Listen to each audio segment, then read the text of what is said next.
Gracias por algunos comentarios elogiosos que me hacían ahí en el recreo y demás. Para lo que estuvimos viendo hace un ratito, yo ya hace tiempo que descubrí que mi carisma está en el área de la formación, ¿no? Así que bueno. Pero lo bueno, como charlábamos con algunas hermanas recién, es darse cuenta que el carisma que cada uno tiene es un carisma. Y que la Iglesia y el Espíritu, la Iglesia necesita de muchos carismas y el Espíritu otorga muchos carismas, ¿sí? Así que en ese sentido, y cada uno de nosotros aporta lo que tiene. Yo tengo uno, pero no tengo todos, ni mucho menos tengo uno, nada más. Entonces, a veces colaboro, ponele, porque siento que en eso me falta. Tengo un amigo que tiene un emprendimiento muy generoso para recuperar muchachos que vienen de adicciones, ¿no? De todas situaciones muy problemáticas. Y bueno, yo con mi carisma, que es la formación, voy y doy charlas ahí, ¿no? Y es una manera de colaborar con gente, ¿viste? La asistencia de los necesitados, que veíamos que era otro carisma. Ese es el carisma de mi amigo. Bueno, yo le doy mi granito de arena desde mi carisma en su carisma. Y es una manera de algún modo, colaborar con las cosas que distintamente necesitamos en la Iglesia y en las comunidades. Repasando rápidamente, retomando, ¿no? Vemos que desde hace 200 años el Espíritu Santo empezó 7 movimientos en la historia de la Iglesia. Fíjate el número bíblico también, ¿no? 7 movimientos. ¿Sí? El movimiento que lleva a una teología más pastoral, a una renovación de la liturgia, a una comprensión renovada de la Iglesia, a volver a la Biblia, Ya que ahora tenemos tiempo, les cuento una anécdota. Mi abuela materna, la mamá de mi mamá, me contaba, eran italianos, ¿no? Su papá, mi bisabuelo, era el único que tenía una Biblia en el pueblo. Y la tenía guardada en un cofre con candado y la sacaba a la noche y la leía a la luz de una lámpara y medio como que era un secreto que no había que decirlo. ¿Por qué? Porque en aquella época, en la Iglesia Católica, nosotros no podíamos tener una Biblia. ¿Cómo mi bisabuelo había conseguido una Biblia? Cuando era soltero, se había ido a trabajar a Estados Unidos. Mi abuela, que no sabía una palabra en inglés, o sí, sabía una, me decía, mi papá trabajaba de voz. Era de jefe en los ferrocarriles. No sé si era capataz, nunca me supo decir si era capataz en la construcción de los ferrocarriles hacia el oeste, el lejano oeste, o si era jefe de estación o algo parecido. Pero claro, en Estados Unidos te compras una Biblia en el kiosco. Así que el tipo se trajo de Estados Unidos cuando se volvió a su Italia natal una Biblia y era el único tipo en el pueblo que tenía una Biblia. O sea, y casi clandestina. Bueno, ahora vos tenés Dei Verbum, que al final te dice que todos los días, si fuera posible, tenemos que leer la palabra de Dios. Y de hecho aquí, en esta diócesis de Loma de Zamora, el obispo Desiderio Colino, que estaba unos años atrás, era el presidente de la Fundación Palabra de Vida, que hizo la traducción argentina de la Biblia, el libro del pueblo de Dios. Y cuando él terminó con ese emprendimiento, empezó una campaña bíblica acá en la diócesis, que la idea era que haya una Biblia en cada hogar. Y se logró más o menos. Pero fíjate cómo cambió todo, ¿no? En menos de 100 años. Y veíamos otros 3 movimientos más, el movimiento ecuménico que lleva a la unidad de los cristianos, los movimientos laicales que empiezan a destacar el coprotagonismo que tenemos los laicos en la vida eclesial, y lo que nos toca más de cerca, los movimientos pentecostales, y que aquí, fíjate, de acá retomo, ¿no? Los otros 6 movimientos habían eclosionado en documentos del Vaticano II hace 60 años. Pero parece que hace 60 años todavía no estaba suficientemente madura la Iglesia para asumir de lleno un impulso más carismático, podríamos decir, ¿sí? Y esa maduración se fue produciendo en los últimos 60 años. Francisco la impulsa, de alguna manera la hace suya, y con ese movimiento que fue todo el sínodo de la sinodalidad, nos termina proponiendo esto para el futuro de la Iglesia. De hecho, ayer uno de los lugares que trabajo es en la Universidad Católica, ¿no? Y tenemos un grupo de docentes que somos como 400 en el grupo, así que imagínate. Y alguien sacó el tema ayer, calculo que quizá para que yo lo diga hoy. ¿Y qué pasó con el tema de la sinodalidad en la universidad? ¿No? Porque no se habló mucho más. Y yo ahí aproveché, le mandé, ¿no? Bueno, se supone que, no dije se supone, porque eso parecía un poquito negativo. Le puse, según el cronograma, 2026 es el año de la implementación. ¿Sí? En 2027 se van a empezar a hacer las evaluaciones por distintos sectores de la Iglesia, diócesis, regiones, países, etc. Y esta primera fase va a terminar en 2028 en Roma con una evaluación general de lo que hicimos y de lo que no hicimos en estos 4 años. No agregué, con un poquito de orgullo local, que aquí en Lomas sí nos los estamos tomando bastante en serio porque se organizó un equipo de para estimular, animar la implementación del sínodo, del cual formo parte. Por eso también acá, cada vez que puedo, voy poniendo en relación con los distintos grupos lo que el sínodo y su documentación significa. Para nosotros aquí en la Renovación es re importante, porque uno podría decir, como dijimos hace un ratito, un poco el impulso del Espíritu Santo es que toda la Iglesia se vuelva un poco más carismática, ¿sí? Porque era un aspecto que nos estaba faltando. Aquí está el nombre de Congar, Yves Congar, que también estuvo implicado en el movimiento ecuménico, pero Congar, ¿cuál fue su obra cumbre? 3 tomos gorditos. Se llama simplemente El Espíritu Santo. Y él, a partir de la conciencia de la importancia del Espíritu, se da cuenta de que todo lo que es el movimiento ecuménico es algo del Espíritu, y en un momento hace un artículo crítico. Son, viste, esos tipos muy sabios que son tranquilos, que no son, viste, así tirabombas, ¿no? Y bueno, esos tipos tranquilos, cuando hacen críticas, se los escucha con mucho respeto, porque no es un loquito que se puso a gritar, no, es un tipo que ha pensado, ¿no? Y él dice ahí, bueno, somos cristocéntricos, que está bueno, tener a Jesús en el centro está bueno, o somos, y uso una palabra rara, pero para los teólogos sabemos lo que significa, o somos cristomonistas. Monos significa solo, ¿no? Como los monjes. ¿Somos cristocéntricos? Eso está bien. ¿O somos solo Jesús y el Espíritu Santo no? Y entonces lo que él abogaba dice, bueno, tenemos todo un aspecto cristocéntrico y cristológico en la Iglesia, pero nos está faltando todo el aspecto carismático, neumatológico, lo que viene del Espíritu.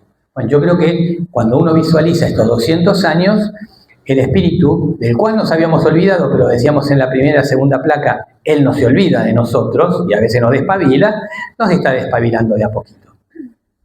Cuando vemos que esto llevó 200 años, pero hubo cambios significativos, ¿sí? Entonces uno tiene que decir, bueno, estamos implicados en algo que está empezando ahora, está empezando con ritmos, llamémosle así, desparejos. Por ejemplo, por eso este profesor de la UCA decía, che, ¿y lo de la sinodalidad en la universidad en qué quedó? Digo, no, pará. Siempre pasa así. Cuando fue el posconcilio también fue así. El concilio entró muy rápido en algunos ambientes y más lento en otros, pero de a poquito empezó a impregnarlo todo. Y bueno, nuestro trabajo hoy es volvernos conscientes de esto que el Espíritu quiere para la Iglesia, y desde nuestra realidad propia, digo, la vez pasada lo decíamos cuando me reuní con ustedes el año pasado, ¿no? Los desafiaba ahí medio proféticamente. Ustedes tienen todo ya de antes. El documento del sínodo, ¿cuál es la persona divina de la que más habla? Inédito. La persona del Espíritu Santo. La nombra 86 veces al Espíritu Santo. ¿Sí? Jesús. Esto es estadística de palabra que hacemos los teólogos, ¿no? Vos buscás en el documento Jesús, Jesucristo, Hijo de Dios, Señor, resucitado, que lo usa varias veces, sumás todo eso, da 70. Espíritu Santo solo, 86. Es el más nombrado. Es la primera vez que yo veo en la historia de la Iglesia un documento donde salvo que sea una encíclica sobre el Espíritu Santo, como la de León XIII o la de Juan Pablo II, que obvio, si es una encíclica sobre el Espíritu Santo, tiene que mencionarlo a cada rato. Pero un documento que no sea específicamente sobre el Espíritu y que el protagonismo lo tenga el Espíritu es este. Así que ustedes tienen el Espíritu Santo de antes, la dimensión carismática de la Iglesia de antes, la dimensión fraterna de la comunidad de antes. Entonces, ustedes tienen que ser como el azúcar en el café con leche, tienen que endulzarlo todo, ¿no? Desde acá. Así que bueno, les recomiendo entonces que le presten atención al documento del sínodo, y ahora que tenemos un ratito más de tiempo, volvamos sobre esos parrafitos que habíamos planteado. Acá habíamos hablado de los papas, ¿sí? Vaticano II, aquí párrafos del Vaticano II. Porque acá, ¿qué pasa con el Vaticano II? ¿Cuál fue su doble consigna? Eso está en la placa anterior. Tuvo como dos finalidades, ¿sí? Lo que está en verde arriba, retorno a las fuentes, volver al Evangelio, volver a Jesús, volver a la Trinidad, volver a lo que eran los hechos de los apóstoles, volver a las fuentes, a los primeros siglos cristianos. Y en el italiano de Juan 23, aggiornamento, ponerse al día, ponerse en diálogo, giorno es hoy, ¿no? Ponerse en diálogo con el hoy. Ahí yo a veces cuando comento esto en la facultad, dándole clase a los futuros curas, le digo, a ver, escúchame, si el Vaticano II hace 60 años dijo, tenemos que reconectar con nuestras raíces y tenemos que ponernos en diálogo con el hoy, ¿dónde estábamos? ¿Dónde estábamos? Porque estábamos desconectados de las raíces y estábamos desconectados de hoy. ¿Dónde estábamos? En un limbo, ¿no? O sea, medio como que nos habíamos encerrado en la sacristía, repitiendo lo que se venía diciendo desde hace unos años, pero no tantos años. Entonces, retorno a las fuentes. Eso es lo que aquí nos toca bastante. ¿Por qué? Porque justamente empieza a haber unas prioridades que empiezan a estar en esa línea. Cristo es el centro y la Trinidad es la cumbre de la fe y de la vida cristiana. A mí esa frasecita me resolvió. Cristo es el centro, ¿sí? Pero vos no entendés quién es Jesús si no descubrís finalmente que es el Hijo de Dios, la segunda persona de la Trinidad, que estaba junto al Padre y se hizo carne y habitó entre nosotros, murió y resucitó y volvió al Padre, como dice Juan, como dice el Nuevo Testamento. Entonces, ¿y qué tiene de bonito? Cristo es el centro y está a nuestro nivel. ¿Por qué? Porque como se hizo hombre, yo puedo ir a Él. Y cuando lo abrazo a Él, que es humano, pero también es divino, Él me eleva a la comunión con toda la Trinidad de la que forma parte. Y ahí uno puede articular los dos grandes misterios de la fe cristiana. Entonces uno puede decir, bueno, el misterio supremo es la Trinidad, que es la comunión infinita y eterna de todo Dios, ¿sí? Y el segundo misterio es el misterio de salvación del Hijo que se hace hombre. A eso vuelve el Vaticano II. De hecho, el documento más importante, podemos decir teológicamente, Lumen Gentium, el documento sobre la Iglesia. Número 1 de Lumen Gentium, introducción. Número 2, dedicado a Dios Padre. Número 3, dedicado a Jesús. Número 4, dedicado al Espíritu Santo. Padre, Hijo, Espíritu Santo, ahí al principio del documento más importante. Pero en las otras constituciones también arranca con un enfoque trinitario. Así que ahí hay algo novedoso, porque eso hasta León XIII por lo menos no era tan común.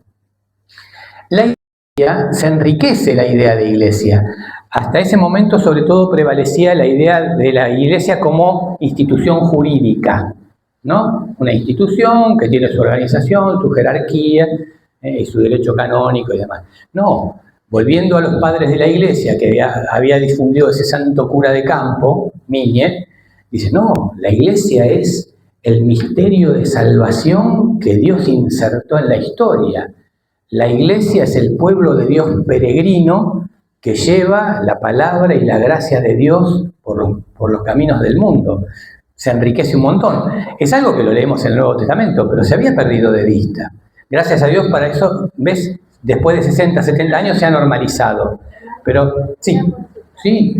Esto ocurrió después del Concilio Vaticano II, que volvió a la plenitud, digamos, Empezó con estos movimientos que empezaron monjes por un lado, teólogos por el otro, hermanos no católicos por el otro, y todo eso empieza a eclosionar y claro, en el Vaticano II eso llega a una consistencia y de ahí se relanza con otra fuerza. O sea que antes, como usted lo había dicho ahora, que es más jurídica. Sí, la visión de la Iglesia, la vida cotidiana de la Iglesia era mucho más jurídica. De hecho, ponele, ahí vamos a esto, que era un obispo hace 100 años y era una especie de funcionario del Papa en cada lugar, ¿sí? No eran importantes los obispos. ¿Quién era importante en aquella época? Los párrocos, que eran los que tenían un territorio real, ¿sí? Que generalmente era el pueblo donde la gente nacía, crecía, se casaba, tenía sus hijos y moría.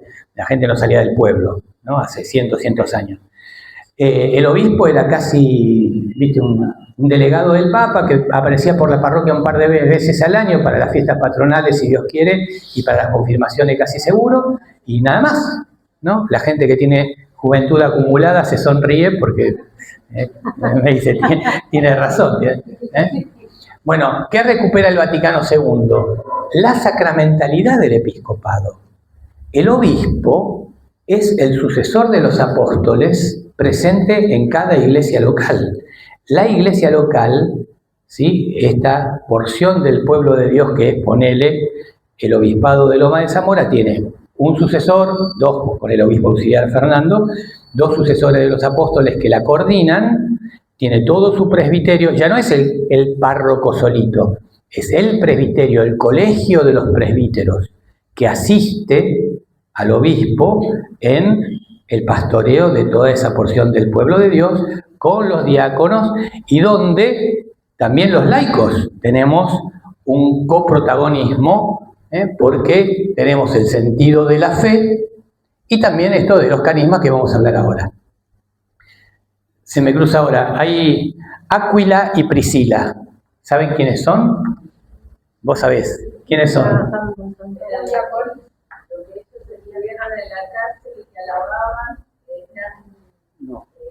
No, acá de diáconos y diaconisas. no, tampoco, pero sí que estaban con Pablo. Estaban con Pablo. Era un matrimonio. Se lo encuentra Pablo en Corinto. El emperador Claudio. No, ese era Bernabé. Eran un matrimonio que vivía en Roma. Se tuvieron que ir de Roma por un edicto del emperador Claudio, que, fíjate qué interesante esto en la historia, expulsó a todos los judíos de Roma porque se peleaban a cada rato por culpa de un tal Cristo. ¿Sí? Año 49. Está en la historia romana eso. El historiador no sabemos si él sabía si Cristo estaba ahí o no estaba, pero fíjate, es una noticia breve, pero nos dice que había muchos judíos en Roma, porque si eran 4 que se peleaban a cada rato, ni se enteraba el emperador. O sea, había muchos judíos en Roma, muchos se habían convertido en cristianos y discutían en si Jesús era el Mesías o no, a tal punto que le quitaban la paz a la ciudad entera. Así que, cortando por lo sano, el emperador dijo, fuera todos los judíos de Roma. Este matrimonio recala en Corinto, ahí se encuentran con Pablo. Áquila, el marido, era del mismo trabajo que Pablo. Pablo era tejedor de tiendas, fabricaba tiendas de carpas, que se usan mucho en Medio Oriente, incluso hasta el día de hoy. Los pastores, porque como andan con sus animalitos para acá y para allá, tienen unas carpas que se despliegan, bien hechitas. Bueno, y entonces, entre la semana, Áquila y Pablo trabajaban juntos y el sábado iban a predicar todos, con Priscila también. ¿Qué es interesante de esto?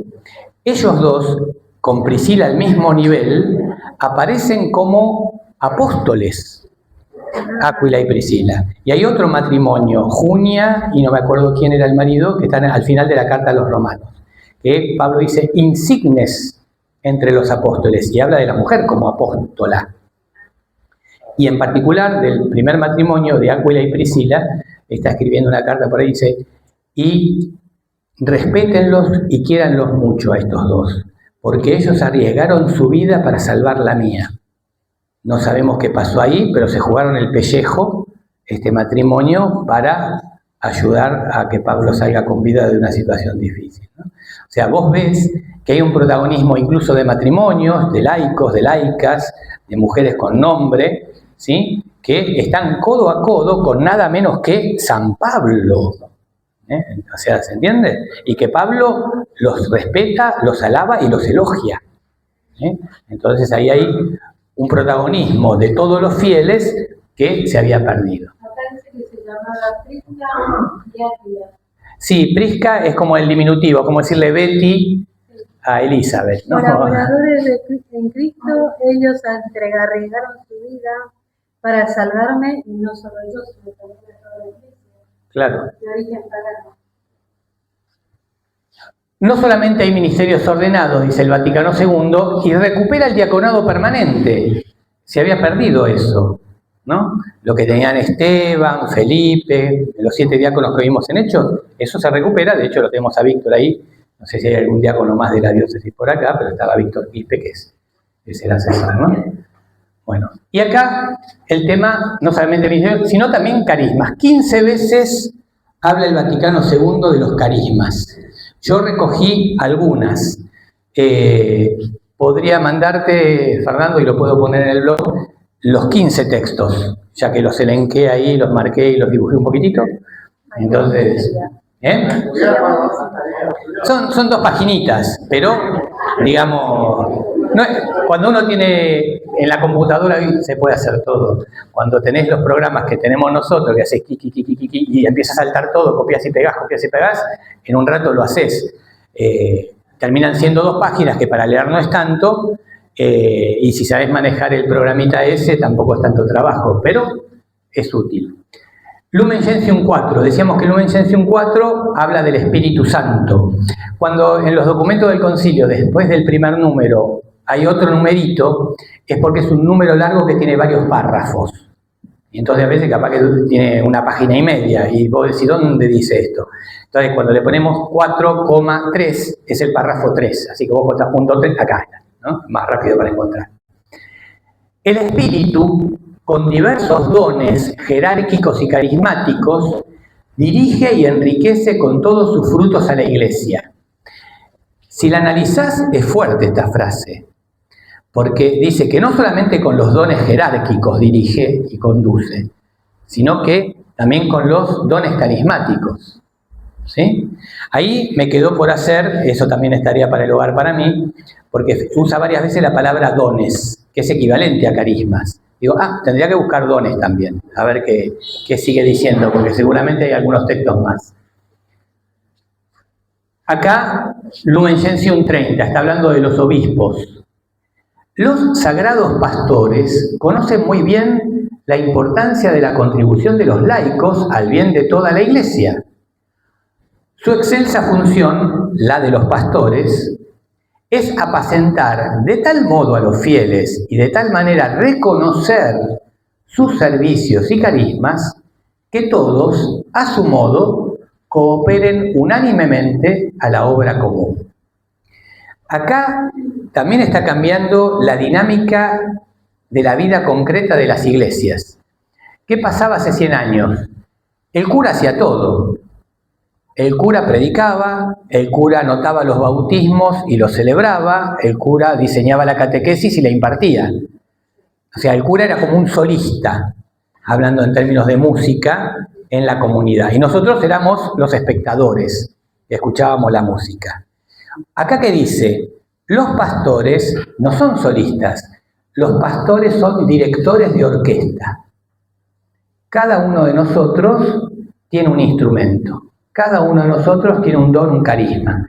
¿Cuál es el arte del pastor? Descubrir el talento que cada uno tiene en la comunidad y con eso armar una orquesta que él la conduce. Y es importante eso, porque tiene la responsabilidad de la armonía. Veíamos en la plaquita esa comunión, gobierno, ¿sí? Apóstol. Entonces, ellos son los que tienen el ministerio de la unidad como el director. De una orquesta. Claro, pero cada uno de nosotros tiene algo que hacer, algo que decir. Ad gentes es el documento sobre las misiones, la actividad misionera de la Iglesia. Agentes en criollo es hacia los no creyentes, ¿no? La misión hacia los no creyentes. El Espíritu Santo, que distribuye los carismas según quiere para común utilidad, inspira la vocación misionera en el corazón de cada uno. O sea, también forma parte de la vida de la Iglesia la misión, el testimonio lo poníamos, ¿no? Dentro de las 6 áreas, de las 6 funciones, eso también viene como parte de un impulso del Espíritu. Y se podría decir que de una u otra manera todos tenemos algún tipo de vocación misionera. Voy a abrir esto porque si no, no puedo... Para tomar un poquito.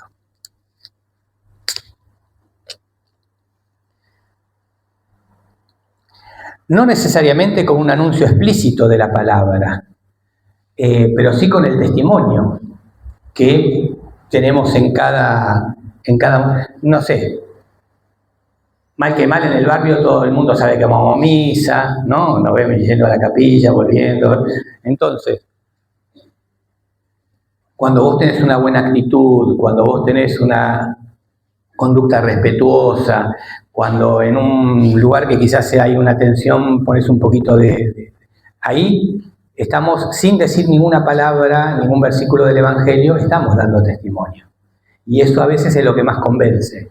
Un buen compañero, mira, se me cruzó, está en el cielo ya ese hombre, era diácono, Luis, trabajaba en el diario La Nación. Le hacían un poco de bullying en el comedor porque era católico y todo el mundo sabía que era católico. Un día lo llama un compañero y le dice, ¿me puedes explicar esta cosa cristiana, qué sé yo, que no la entiendo? Y se fueron ahí a tomar un café y a charlar, ¿no? Y él le explica, ¿no?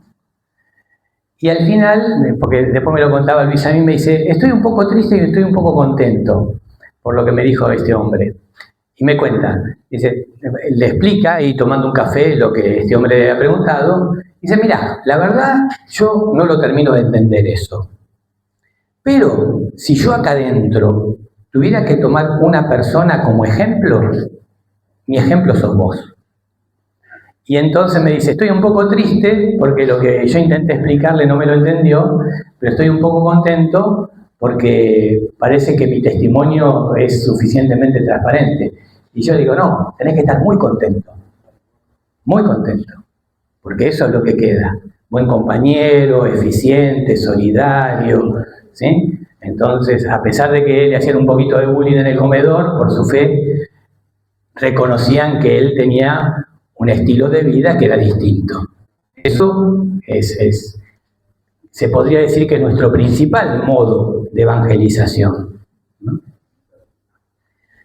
Puesto que los fieles cristianos tienen dones diferentes, deben colaborar en el Evangelio, de vuelta en la misión, ¿no?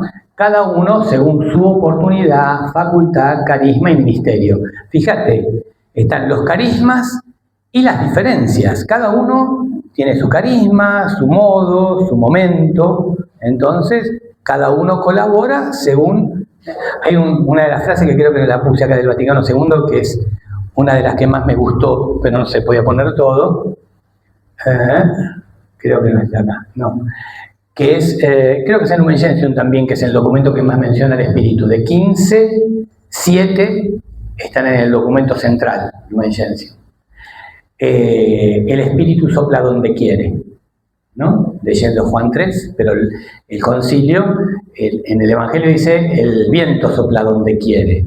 Pero el concilio explicita y relee lo que Jesús dice, el Espíritu sopla donde quiere.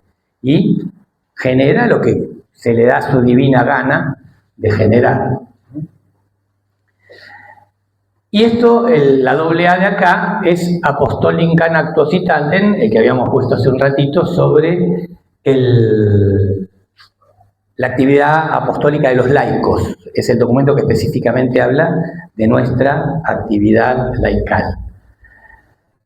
De la recepción de estos carismas, procede a cada uno de los creyentes el derecho y la obligación de ejercitarlos para bien de los hombres y edificación de la iglesia, ya sea en la iglesia misma, ya sea en el mundo. En la libertad del Espíritu Santo, acá está, mira, me había olvidado, no puse en azul el Espíritu arriba, en la libertad del Espíritu Santo que sopla donde quiere, ahí estaba.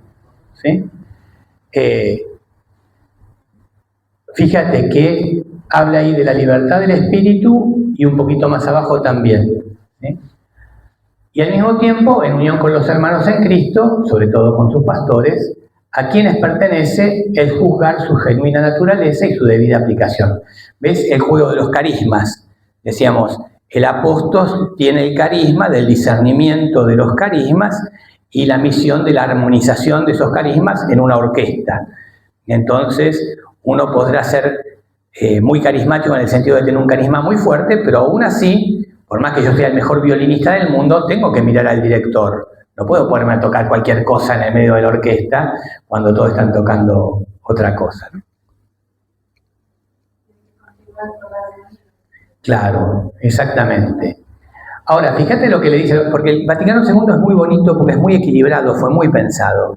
¿Qué le dice a los obispos? Ellos tienen la misión del discernimiento, la misión de la armonía, sí, pero, ojito, dice, no por cierto para que apaguen el espíritu, ¿no? Sino para que, con el fin de que todo lo prueben y retengan lo que es bueno. Ahí está citando a Pablo al final de la carta a los tesalonicenses. No extingan el espíritu, ahí está la idea del espíritu como una llama, ¿sí? No apagar el fuego del espíritu.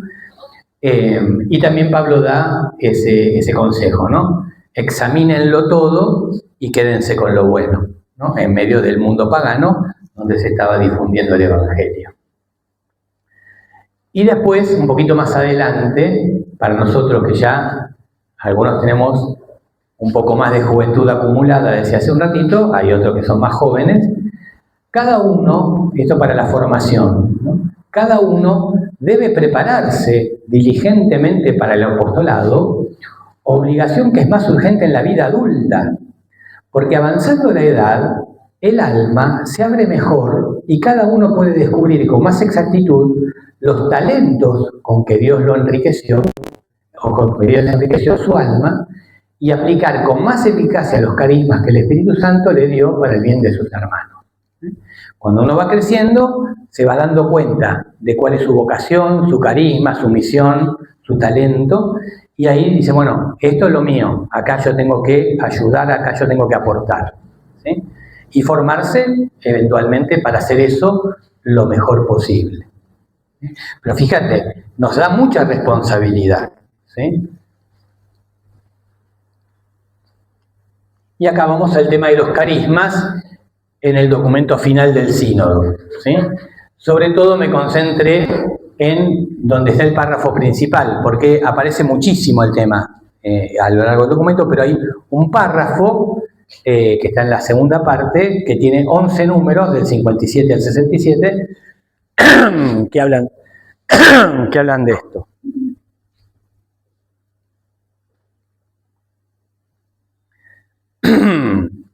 La variedad de carismas, que tiene su origen en la libertad del Espíritu Santo, tiene, fíjate, dos finalidades: la unidad del cuerpo eclesial de Cristo y la misión en los diversos lugares y culturas, ¿sí? Uno podría decir la comunión hacia adentro y la misión hacia afuera, o lo que veíamos en la placa, comunión hacia adentro, testimonio hacia afuera. Los dos fines principales son esos. Recalca de vuelta la libertad del espíritu. Cada bautizado responde, fíjate que no está hablando de los curas, de los obispos, cada bautizado, todos, ¿no? Responde a las exigencias de la misión en los contextos en los que vive y trabaja desde sus propias inclinaciones y capacidades, manifestando así la libertad del espíritu en la concesión de sus dones. Yo fui en la primaria a un colegio católico, que, ya de paso digo, estaba muy ayornado. Yo recibí el Vaticano II de modo pleno, muy poquitos años después de que había terminado. Ahí les echaba un poco mi edad, pero digo, en el año 71 Estamos hablando de Jurassic Park, ¿no? En el año 71, o sea, hacía 5 añitos que había terminado el Vaticano II, ¿sí?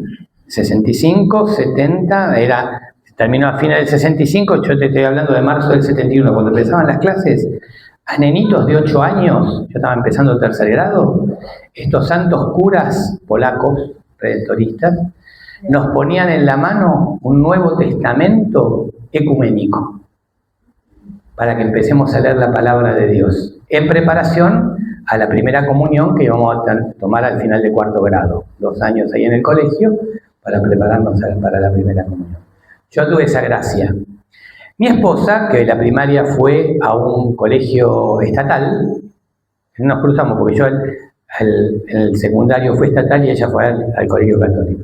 Pero en la primaria tenía una maestra evangélica que cumplía esto sin saberlo antes de que se escriba, porque le regaló a fin de año a todos sus alumnos, como despedida, un Nuevo Testamento. Y el primer Nuevo Testamento que tuvo mi mujer se lo regaló una maestra de primaria de una escuela pública evangélica. Ahora, ¿qué estaba haciendo esta santa mujer? En el contexto en el que vivía y trabajaba, desde sus propias inclinaciones y capacidades, evangelizaba. Era maestra. Bueno, mi mujer, 50 años después, de Chabel, se acuerda de su maestra que le regaló el primer Nuevo Testamento. La palabra, claro, eso no se olvida más con los chicos, ¿no? Bueno, gracias a este dinamismo en el espíritu, el pueblo de Dios, fíjate de vuelta, no habla solamente de los curas, del Papa, el pueblo de Dios, escuchando la realidad en la que vive, puede descubrir nuevos ámbitos de compromiso y nuevas formas de realizar su misión, ¿sí? O sea, está diciéndonos, escuchemos, estemos atentos, porque a veces nos podemos dar cuenta de que hay una nueva área para evangelizar, un nuevo campo para misionar, y donde hay que desarrollar nuevas capacidades. Algo de lo que se está hablando mucho hoy, que eso ya se lo dejé a mis hijos.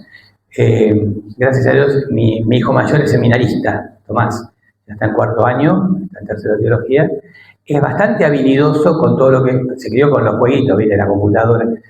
Cuando estaba todavía como dirigente en la capilla, agarró un jueguito de esos que juegan ellos y lo modificó. Y lo llevó el sábado a la tarde para que lo vean con los otros chicos. ¿Y qué era el juego? El juego era un tipo que salía de su casa y podía andar por todo el entorno en el que andaba haciendo cualquiera, ¿no? Entonces iba, pateaba una bolsa de basura, se trepaba arriba de un árbol, no sé, daba vuelta alrededor de un coche, y así, pavadas. Y había una segunda manera de jugar el juego, que era el modo misión. El tipo tenía un objetivo, tenía que llegar a una meta, tenía que hacer algo, ¿no? Entonces, él lo modificó para que los chicos digan, bueno, ¿qué les parece que es más interesante? ¿Vivir la vida así, sin ningún sentido, haciendo cualquiera? ¿O tener una misión, tener un objetivo, llegar a la meta, conseguir eso? Bueno, les hizo una catequesis con un jueguito que jugaban ellos en la computadora. Yo de eso ni juego, ni sé cómo se juega. Pero ves, todo lo que es la informática, todo lo que son las redes, todo lo que es todo este mundo digital, donde ellos habitan mucho, ahí necesita apóstoles que sean capaces de meterse ahí y seguir evangelizando en esos lugares. Y hay gente que, gracias a Dios, tiene ese don, ese carisma y lo hace. Sí, Carlo Acuti, que ya ha trascendido por esa capacidad, ¿no? Sí, pero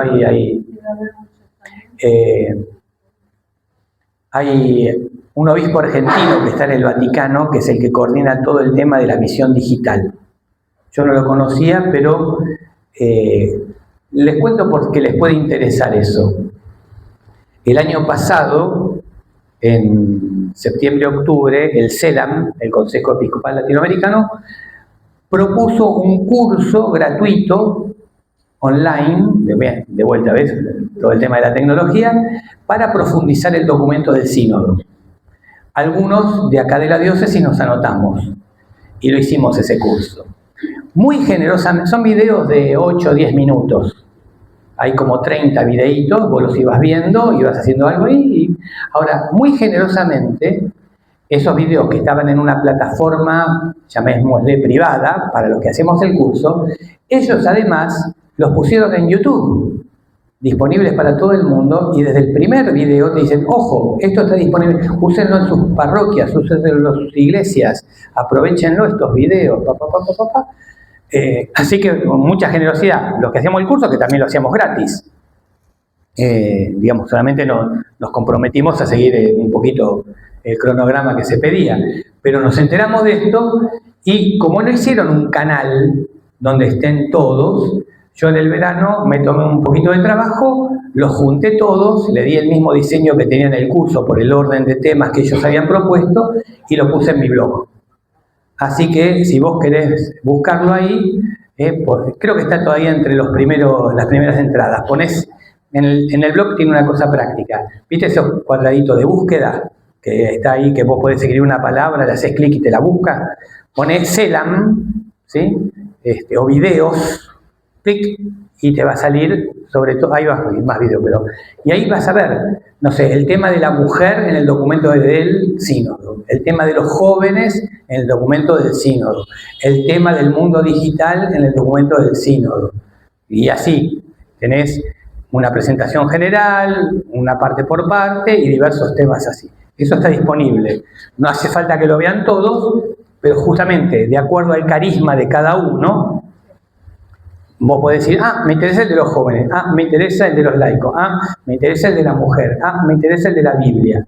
Y ahí vas, 10 minutitos, y tenés algo, sí. Jorge Fasari, mi nombre, acordate con doble Z como la pizza, Jorge Fasari, blog, Jorge Fasari blog. Ponés así, las 3 palabras en Google, clic, y ahí sale. Bueno. Acá está el de las mujeres.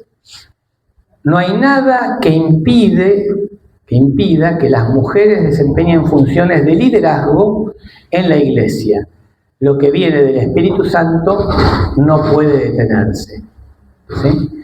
Así que en ese sentido hay como una posibilidad de quien tenga el carisma, porque eso también es una cuestión de discernimiento, quien tenga el carisma de ¿cuál es la gran virtud del líder? Una virtud que hoy el nombre está medio desdibujado. Sí, tiene mucho que ver con eso. Clásicamente, dentro de las 7 virtudes, es la virtud de la prudencia. Hoy la prudencia es como, viste, andar despacito, con cautela. No, ¿prudencia qué es? Prudencia es la capacidad de visión.